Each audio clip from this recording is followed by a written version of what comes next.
Hello and welcome to our fun size take on the game Red Flags.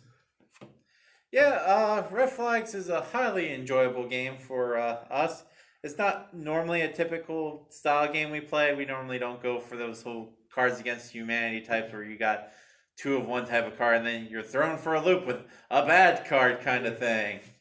But this is a game that we've been playing at least once a year, seems like. Yeah. Um, for a basic understanding of this game, you're trying to set a person up with a date, and you give them two great qualities, like they're a millionaire and they have a pet Tyrannosaurus Rex, but the only problem is they always swear at strangers. Would be like they're down for their red flag. Yeah, so you pass the bad card, the red flag card, to the person next to you. Yeah. So they actually don't know what their red flag is that they're getting. Yeah. So they have the two good qualities. Yeah. And so when you're making that pitch to the person on why they should date them, they can really sell those two good qualities. And then you have the mystery third that you don't yeah. that you don't know until you flip it over and you're like, yeah. well, how can I spin this terrible thing into a positive thing? Yeah, and I think it really depends on the group of people you're playing it with. The two groups of people we've played it with were a blast. Yeah. We played with a couple of guys from our little game group when we first got the game. That was a blast. That group was just fun. Yep. And we could make the one guy embarrassed. Yep. Which was funny and made the game funny. The other group we played it with, we played it the last couple of years on New Year's Eve. Yep. And the red flag, some they didn't get, which just made it funny.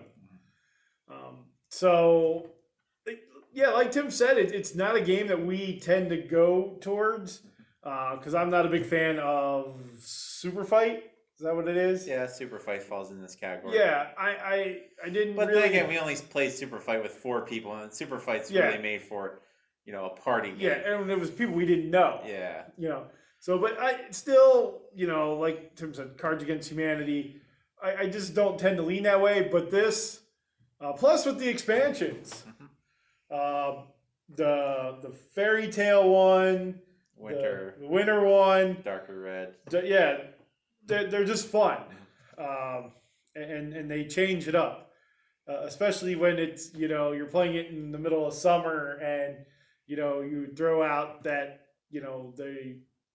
their downfall is they're a snowman with carrots for ears or something like that. So it just makes it fun, and again, it really depends who you're playing with. Yeah. All in all, this is a game I would take if I knew I was going to a party.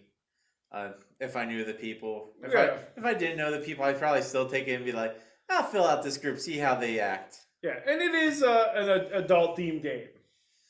Yeah, I play it with Mid-teens. kids. I play it with kids. It'd be awkward with kids. That's probably why I do it. It is basically the adult apples to apples, sort of, but with the sales pitch.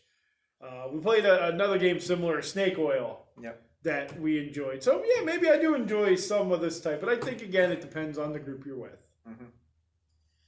Yeah, and I think that's all we really need to say about this game. I mean, it's not one of those more in-depth games. It's a game that you play at a party, so there's not a whole lot of strategy. I think there is a win condition, like if you have your person was picked 5 times to win or something like that. But no one really follows win conditions on these games. Yeah. So that is our fun size take on Red Flags.